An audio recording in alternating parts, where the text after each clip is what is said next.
District Malir jail Karachi میں قائم مدرسہ فیضان قرآن فاؤنڈیشن کے تحت محفل نعت کا سلسلہ ہوا، جس میں رویت ہلال کمیٹی کے رکن مفتی علی اصغر اتاری، جیل سپرنٹینڈنٹ سید Arshad Hussain Shah, D S P مرید عباس شیخ، جیلر آغا شمس الدین، سٹی ذمہ دار نگران مجلس پاکستان، جیل انتظامیہ سمیت قیدیوں نے شرکت کی۔ جیل سپرنٹینڈنٹ سید ارشد حسین شاہ اور دیگر افسران نے رویت ہلال کمیٹی کے رکن مفتی علی اصغر اتاری کا استقبال کیا اور ان سے اپنے آفس میں ملاقات کی۔ دعوت اسلامی ہے، یہ دعوت اسلامی ہے۔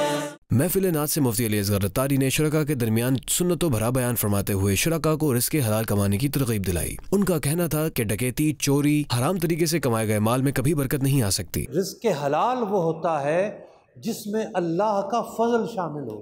کیا شامل ہو؟ اللہ کا فضل شامل ہو۔ یہ جو ڈکیتی ہے، یہ جو چوری ہے، یہ جو حرام طریقے سے مال کمانا ہے، یہ شیطانی راستہ ہے، اس میں کبھی بھی برکت نہیں آ سکتی۔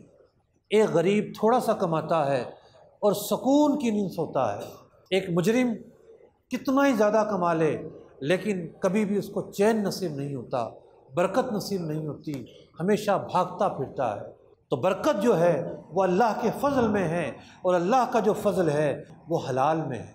جیل سپرنٹینڈنٹ سید ارشد حسین شاہ کا کہنا تھا کہ اس مدرسے میں 450 قیدی قرآن پاک کی تعلیم حاصل کر رہے ہیں اور انہیں دیگر دینی علوم بھی سکھایا جا رہا ہے۔ مدرسے میں تقریباً 450 جو قیدیان ہیں وہ تعلیم حاصل کر رہے ہیں اور وہ نیک بن رہے ہیں، تو اس سے بڑی اعزاز کی بات تو کوئی نہیں ہے کہ کسی بگڑے ہوئے کو نیک بنا دینا۔ ڈی ایس پی مرید عباس شیخ کا کہنا تھا کہ ان لوگوں کا کام بڑا اچھا ہے، پاکستان لیول کے بعد دنیا لیول پہ بڑا پروگرام ہے، اور یہ بھی ہماری کچھ نصیب یہ ڈسٹرکٹ جیل ملیر میں اچھا پروگرام ہر سال کرتے ہیں۔ ہم شکریہ ادا کرتے ہیں فیضان مدینہ والوں کا اور دعوت اسلامی والوں کا کہ یہ پروگرام متعلق کیا جاتا ہے۔ انشاءاللہ ہمیں امید ہے آئندہ بھی اچھا پروگرام متعلق کریں گے۔ مدرسہ فیضان قرآن فاؤنڈیشن کے استاد کا کہنا تھا کہ یہاں قیدیوں کو 5 وقت کی نمازوں کے ساتھ تہجد، اشراق و چاشت کی نماز بھی پڑھائی جاتی ہے، جبکہ انہیں حفظ و ناظرہ قرآن پاک اور مختلف دینی کورس بھی کروائے جاتے ہیں۔ اللہ کی رحمت سے فیضان قرآن فاؤنڈیشن کے تحت جو ہے جیلوں میں اسیران قیدیوں کو جو ہے کلمہ نماز کورس کروایا جاتا ہے، ناظرہ کروایا جاتا ہے، پڑھایا جاتا ہے، اور بہت سارے قیدی یہاں حافظ بنتے ہیں۔ 5 وقت کی نماز ہوتی ہے، ایون کہ تہجد کی جماعت یہاں ہوتی ہے، عشاء الضحیٰ کی نماز ہوتی ہے۔ مدرسے میں پڑھنے والوں کا مدنی خبروں سے گفتگو کرتے ہوئے کہنا تھا کہ بہت سے قیدی ہیں جنہوں نے یہاں سے قرآن سیکھا ہے، سمجھا ہے، نماز سیکھ رہے ہیں، پڑھتے ہیں، اور اس کو جن قیدیوں کو آتا ہے ان میں جو چھوٹی بہت کامیاں ہوتی ہیں اس کو بھی وہ یہاں پہ قاری صاحب کے یا ان کے انتظامات کے تحت اچھا کر کے نکلتے ہیں۔